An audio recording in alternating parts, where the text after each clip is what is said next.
When my husband died, everyone thought the hardest part would be learning how to live without him. They were wrong. The hardest part was discovering what people do when they think you have nothing left to offer. My name is Helen Parker. I was 72 years old when I buried my husband, Robert, after 47 years of marriage. The funeral took place on a cool October morning in a small church outside Columbus, Ohio. The trees had already turned gold and red, and the parking lot was filled with neighbors, former co-workers, and distant relatives I had not seen in years. Everyone spoke softly. Everyone offered sympathy. Everyone told me Robert had been a good man. And he was. What nobody knew was that a few hours after the service ended, I received the most important gift my husband had ever left me. The church slowly emptied as the afternoon sun settled over the cemetery.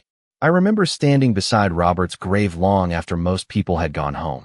Ethan, my son, gave me a quick hug before leaving with his wife, Vanessa. They said they would stop by later in the week. I told them not to worry about me. At the time, I believed they meant well. I still believed family was family. By the time I arrived home, my feet ached and my heart felt heavier than I thought possible. The house was painfully quiet.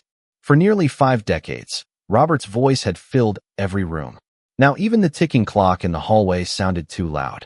I hung my black coat by the front door and noticed an envelope sitting on the kitchen table.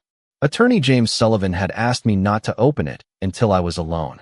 I stared at it for several minutes before finally breaking the seal. Inside was a handwritten letter from Robert. Seeing his familiar handwriting instantly brought tears to my eyes. My dear Helen, if you are reading this, then I am already gone. First, know that I loved you every day of our life together. Second, I need you to trust me one last time. I sat down slowly and continued reading. The letter explained that James would soon transfer several accounts and investments into my name. The total value was just over $8 million. I read the number 3 times because I thought I had misunderstood it. Robert had always handled most of our investments. I knew we were comfortable, but I never imagined the amount was that large. Then I reached the final paragraph. That was the part that changed everything. Do not tell anyone about the money right away. Not Ethan. Not Vanessa. No one. Wait. Watch. Listen. People reveal their true character when they believe there is nothing to gain. I lowered the letter and stared out the kitchen window. The backyard looked exactly the same as it had the day before. Yet suddenly everything felt different. Robert was gone, but somehow he was still protecting me. I folded the letter carefully and placed it back inside the envelope. Then I picked up the phone and called James. He confirmed every detail. The accounts were real. The money was secure. Everything now belonged to me. That evening, Ethan called to check on me. Vanessa's voice drifted through the background. They sounded concerned. Loving, even. I almost told them. The words nearly left my mouth. But then I looked at Robert's letter resting on the table beside me. So I stayed quiet. I said nothing about the inheritance. Nothing about the investments. Nothing about the $8 million. At the time, it felt like a small decision. Looking back now, it was the smartest decision I ever made. For the next 30 days, life settled into a strange routine. Every morning, I woke up at 6:30, just as I had for years. For a few seconds, I would forget that Robert was gone. Then I would reach across the bed and find the empty space beside me. That realization never became easier. I spent my mornings drinking coffee in the sunroom overlooking the backyard. Autumn slowly gave way to early winter. The maple trees lost their leaves one by one until only bare branches remained against the gray Ohio sky. The house felt larger now, quieter. Every room carried memories. Robert's favorite chair still sat beside the fireplace. His reading glasses remained on the small table next to it. Some evenings I would find myself looking up from a book, expecting to hear his footsteps in the hallway. But the silence always answered instead. During those first few weeks, Ethan and Vanessa seemed unusually attentive. They called almost every day, sometimes twice a day. Ethan asked if I was eating enough. Vanessa offered to help organize paperwork and household bills. On the surface, it was exactly the kind of support any widow would hope for from family. One Saturday afternoon, they came over with containers of homemade soup and fresh bread from a local bakery. Vanessa hugged me tightly when she arrived. Ethan carried groceries into the kitchen without being asked. Watching them move around the house almost made me cry with gratitude. At least, that is what I told myself at the time. We sat around the kitchen table for nearly 2 hours. They asked questions about how I was coping. They wanted to know whether I was sleeping well. Ethan even offered to start mowing the lawn once spring returned.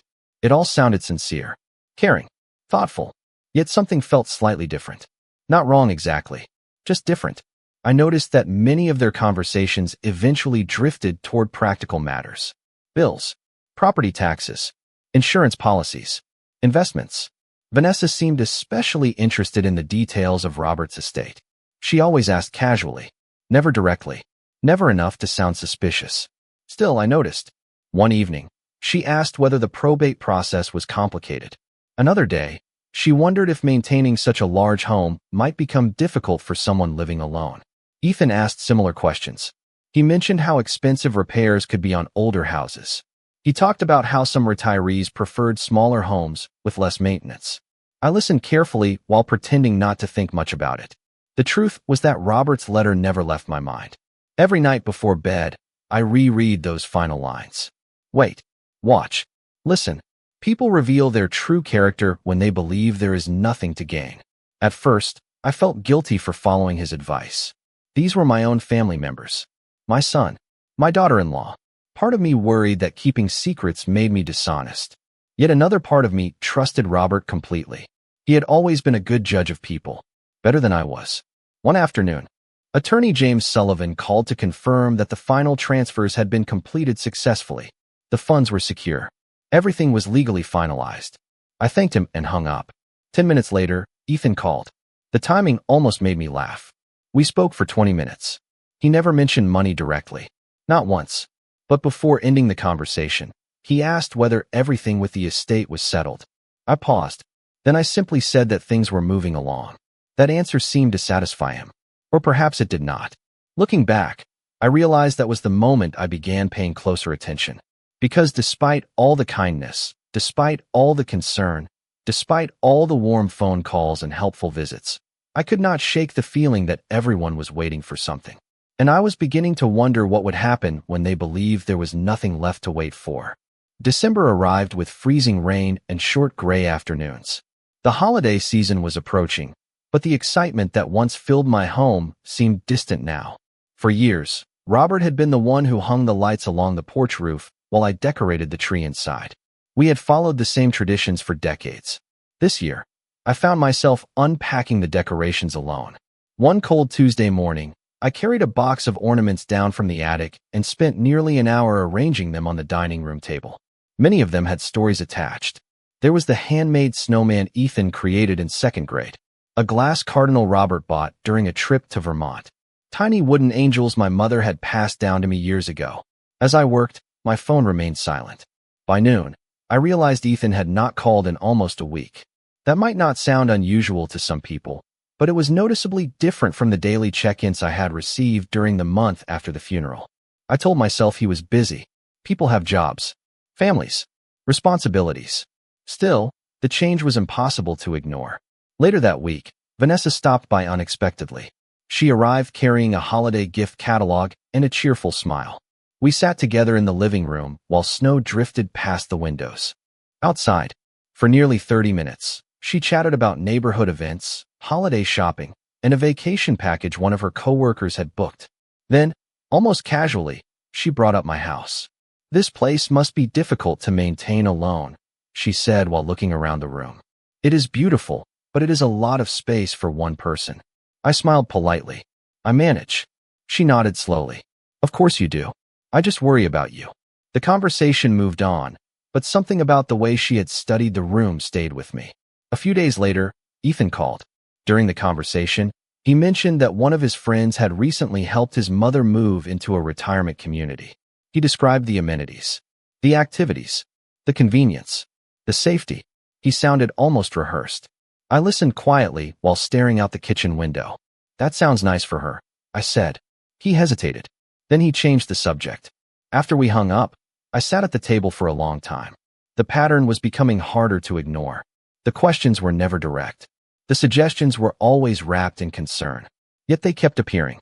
House maintenance, downsizing, retirement communities, assisted living options.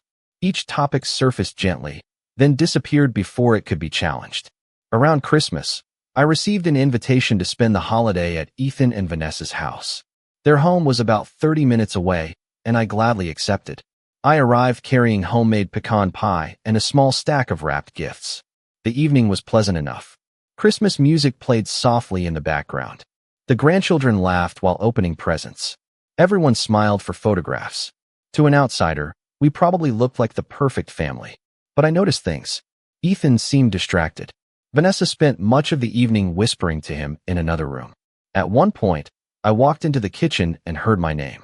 The conversation stopped immediately when they saw me. Both smiled. Both acted perfectly normal. Neither explained what they had been discussing.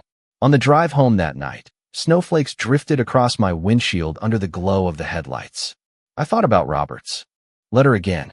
Wait, watch, listen. I was doing exactly that. And little by little, the picture was becoming clearer. The warmth that had surrounded me after the funeral was fading. The concern was becoming selective. The attention was becoming conditional. I still did not know exactly what Ethan and Vanessa expected to find, but I was beginning to suspect they were looking for something, and I was equally certain they were starting to believe they would not find it. January arrived with bitter cold and long stretches of silence. The holiday decorations came down one box at a time. By the second week of the month, the house looked exactly as it had before Christmas, but somehow emptier. I spent most mornings with a cup of coffee and an old photo album spread across the kitchen table. The photographs reminded me of a different version of our family. Ethan as a little boy holding a fishing rod that was twice his size. Robert teaching him how to ride a bicycle. Summer cookouts in the backyard. Birthday cakes. School graduations. Looking at those pictures, it was difficult to connect that young boy to the man he had become. One afternoon, my friend Margaret Reed stopped by unexpectedly. Margaret and I had known each other for more than 30 years. She was the kind of friend who noticed things other people missed. We sat in the sunroom while snow drifted across the yard outside. After a few minutes of small talk, she grew unusually quiet. I recognized that expression immediately. She was deciding whether to say something uncomfortable. Finally, she set down her coffee cup. "Helen, can I ask you something?" she said. "Of course." She hesitated. "Have Ethan and Vanessa been talking to you about moving?" The question caught me off guard, though not entirely. I nodded slowly. "A little." Margaret sighed. "I was afraid you would say that." My stomach tightened. "Why?" She looked out the window before answering. "A few weeks ago, I ran into Vanessa at the grocery store. We talked for a few minutes. She mentioned that your house was too large for you now." I remained silent. Margaret continued. "At first it sounded harmless. Then she started talking about how difficult it must be managing everything alone." I felt a chill that had nothing to do with the weather. Did she say anything else? Margaret looked uncomfortable. I probably should not repeat it. "Please." She took a deep breath. "She said you were holding on to the house because of memories and that eventually someone would need to make practical decisions for you." The words settled heavily between us. Someone would need to make practical decisions for you. I stared at the backyard for a long moment. Margaret reached across the table and touched my hand. "I am sorry. Maybe I misunderstood." But I knew she had not. The phrase sounded exactly like something Vanessa would say.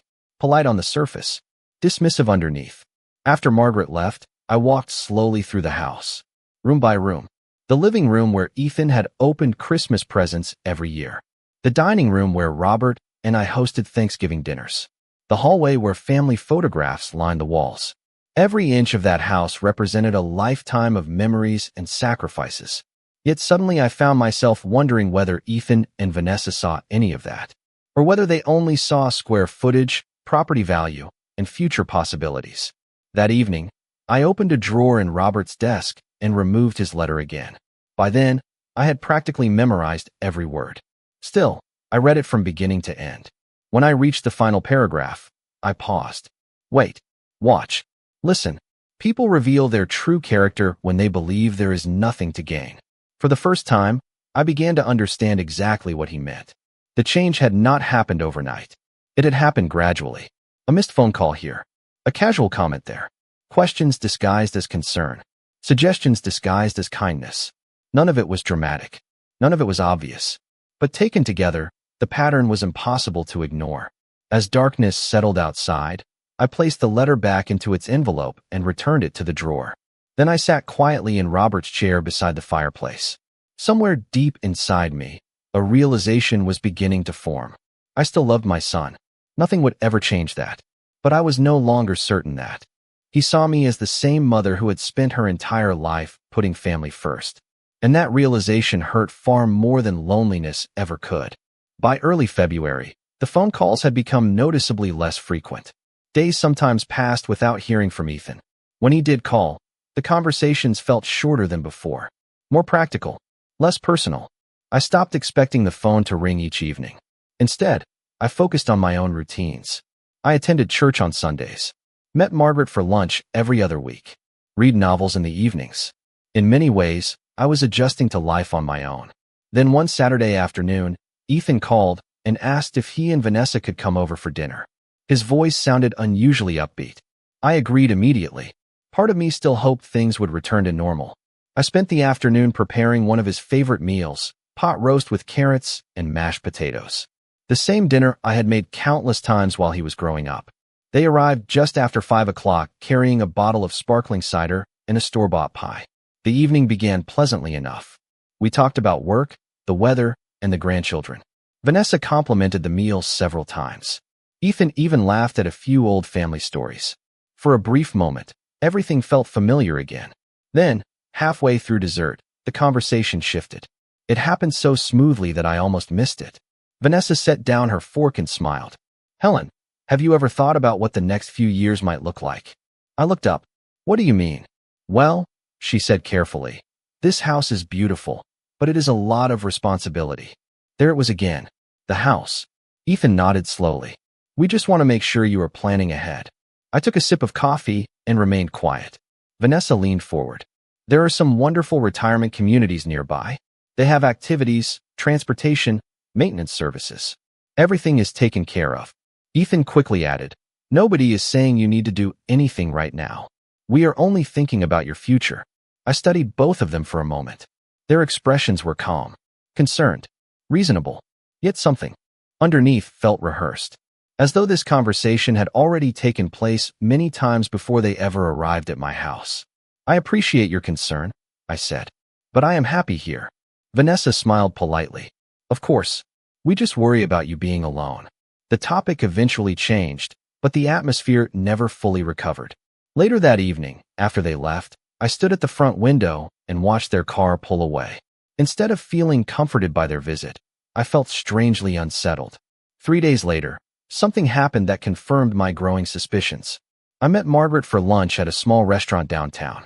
As we were finishing our meal, she hesitated before speaking. "You are not going to like this," she said quietly. My stomach tightened immediately. "What is it?" Margaret glanced around before lowering her voice.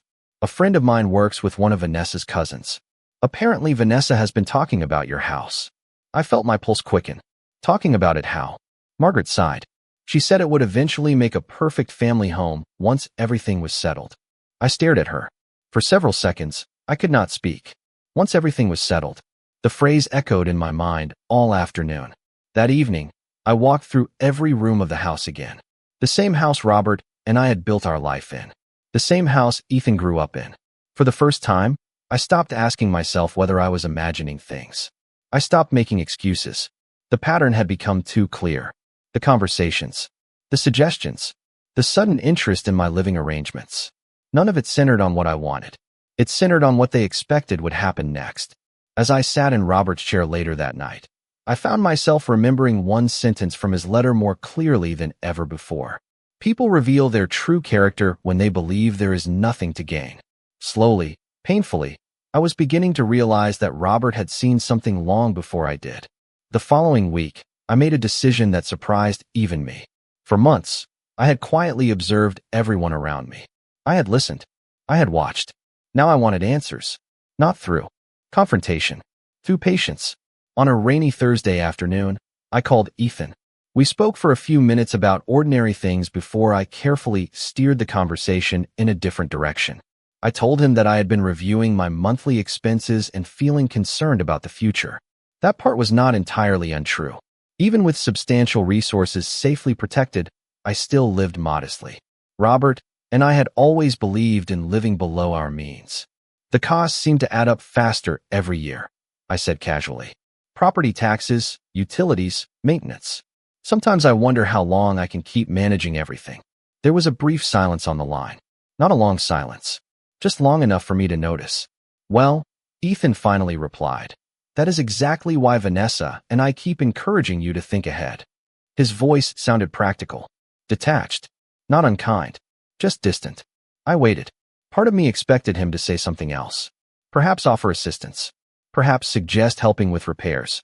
Instead, he quickly shifted the conversation toward retirement communities again. When the call ended, I sat quietly at the kitchen table staring at the phone. The response told me more than any argument ever could. A few days later, I decided to take the experiment one step further. During a family dinner at their house, I casually mentioned that my furnace had required an expensive service visit. In reality, the issue had been minor, but I described it as a significant unexpected expense. Vanessa immediately frowned. That is exactly the problem with older homes, she said. They become money pits. Ethan nodded in agreement.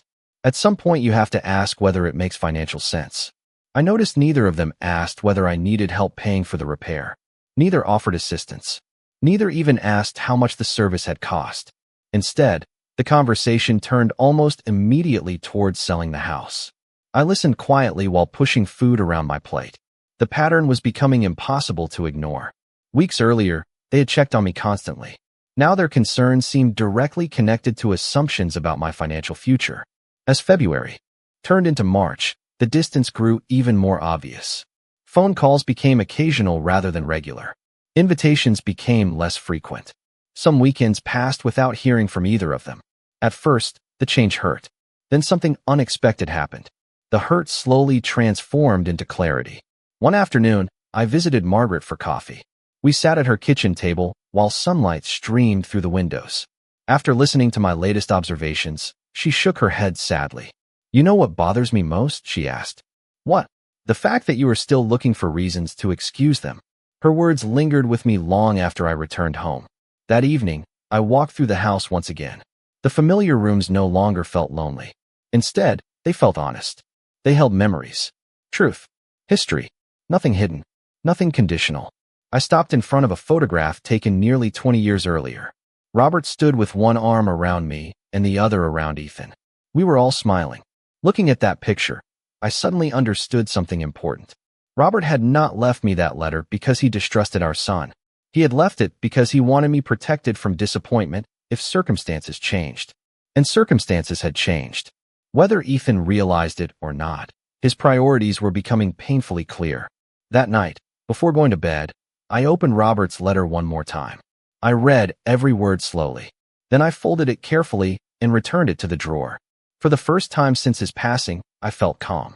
Not because I liked what I was discovering, but because I finally stopped doubting what I was seeing. March brought warmer temperatures and longer days, but the growing distance between me and Ethan felt colder than ever. By then, I no longer measured our relationship by what was said. I measured it by what was not said. The phone calls that once arrived every evening had become occasional check-ins. Sometimes 10 days passed without hearing from him. When he did call, the conversations rarely lasted more than a few minutes. He asked whether I was doing well. I said yes. He said he was busy. Then the call ended. One Saturday afternoon, I attended my granddaughter Lily's piano recital at a local community center. The small auditorium was packed with proud parents and grandparents. After the performance, everyone gathered in the lobby for refreshments. I stood near a table of cookies, chatting with another grandmother, when I noticed Vanessa speaking with two women across the room. I was not paying attention at first. Then I heard my name. My instinct was to look away. Instead, I listened. Vanessa laughed softly before saying something that caused the other women to smile politely. A few seconds later, one of them glanced toward me. The expression on her face was not cruel. It was sympathetic. That bothered me more than anything. By the time I walked over, the conversation had already changed. Nobody said anything inappropriate. Nobody acted suspiciously. Yet the uneasy feeling remained. A week later, an unexpected source finally gave me the answer I had been missing. My 16-year-old grandson Noah stopped by after school one afternoon. Noah had always been thoughtful and observant. He helped me carry groceries into the kitchen and stayed for a snack before heading home. As we sat at the table eating grilled cheese sandwiches, he suddenly looked uncomfortable. "Grandma," he asked. Yes. He hesitated. Can I ask you something? Of course. He stared down at his plate. Are you planning to move soon? The question caught me completely off guard. Why would you ask that? Noah shrugged nervously. Mom and Dad talk about it sometimes. My heart remained calm, but every instinct sharpened. What do they say? He seemed unsure whether he should answer. Finally he spoke. Mostly that the house is too much for you now. I nodded slowly. Anything else? Noah immediately regretted bringing it up. I could see it on his face. I probably should not say. You will not get in trouble. He took a deep breath. A few weeks ago I heard Mom say that eventually you would have to make a decision and that everyone just needed to be patient. The kitchen suddenly felt very quiet. Noah quickly added, maybe I misunderstood. But I knew he had not. Children often notice more than adults realize. They hear conversations people think are private. They remember details others overlook. I reached across the table and squeezed his hand. Thank you for being honest with me. After Noah left, I sat alone for nearly an hour. Not because I was shocked. The truth was that nothing surprised me anymore. What hurt was realizing how long these conversations had likely been happening behind closed doors. Later that evening, I received another piece of information. Margaret called after dinner. Her voice sounded troubled. Helen, I ran into someone from Vanessa's neighborhood association today. I already knew this would not be good news. Margaret sighed. Apparently Vanessa joked during a meeting that she and Ethan might need a larger house someday, if certain things worked out. I closed my eyes. Did she explain what she meant? No, but everyone assumed she was talking about your property. When the call ended, I walked into the living room and stood in front of the family photographs displayed above the fireplace. There were decades of memories there. Vacations, birthdays, graduations, weddings. Looking at those pictures, I realized something important. The greatest disappointment was not discovering that people could be selfish. The greatest disappointment was discovering how easily some people confuse love with opportunity. That night, for the first time since Robert passed away, I stopped wondering whether I was being unfair. The evidence no longer required interpretation. It spoke for itself. And quietly, without telling anyone, I began making plans of my own. The following Monday, I called attorney James Sullivan and scheduled a meeting. I did not tell anyone about it. Not Margaret. Not Ethan. Not even Noah. Some decisions are easier to make when they belong entirely to you. James greeted me warmly when I arrived at his office. The same office where Robert and I had signed countless documents over the years. Sitting across from him brought back memories of simpler times, when estate planning was something we discussed as a distant possibility rather than a present reality. James listened quietly as I explained everything that had happened during the past several months. The subtle comments, the conversations about retirement communities, the assumptions about my future, the growing distance whenever money appeared uncertain. When I finished, he folded his hands and remained silent for a moment. Helen, he finally said, I cannot tell you what to do with your assets. But I can tell you that you have every right to make decisions based on the behavior people choose to show you. His words stayed with me. For years, I had viewed inheritance as something automatic, a natural continuation of family. But family is built on more than blood. It is built on trust, respect, character. Over the next several weeks, I returned to James's office several times. Together, we reviewed every account, every investment, and every property document. I spent long evenings thinking about what Robert would have wanted, not simply for the money, but for the values attached to it. Eventually, a plan began to take shape. Part of the estate would establish a scholarship fund in Robert's name for students pursuing technical trades. Robert had always believed that hardworking young people deserved opportunities. Another portion would support local community programs that assisted seniors living independently. The causes felt meaningful, purposeful. More importantly, they reflected the life we had built together. As for the remaining assets, I made decisions carefully and deliberately. Nothing was done out of anger. Nothing was done to punish anyone. I simply chose to reward the people who had shown genuine kindness without expecting something in return. During that same period, Ethan's communication continued to decline. By April, entire weeks passed without a phone call. Occasionally, Vanessa would send a brief text asking how I was doing. The messages felt polite but distant, almost like obligations being checked off a list. Meanwhile, Noah continued stopping by after school whenever he could. Sometimes we played cards. Sometimes we talked about college plans. Sometimes we simply sat on the back porch and watched the sunset. He never asked for anything. He never hinted about money. He never treated me as a problem to be solved. One afternoon, after he left, I realized something that made me smile. The people who genuinely cared about me never seemed interested in what I owned. They were interested in who I was. That distinction changed everything. By early May, all of the legal arrangements were complete. The documents were signed. The instructions were finalized. James stored the paperwork securely and assured me that everything would remain confidential. As I drove home that afternoon, the trees along the road were bright green again. Spring had returned. The world looked alive in a way it had not for months. For the first time since Robert passed away, I felt something close to peace. Not because the situation had improved, not because relationships had healed, but because uncertainty had finally disappeared.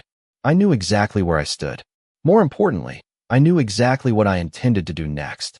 And soon, whether they were prepared for it or not, Ethan and Vanessa were going to learn that some assumptions can become very expensive mistakes. 2 weeks later, I invited Ethan and Vanessa to lunch. I kept the invitation simple. No explanation. No hints.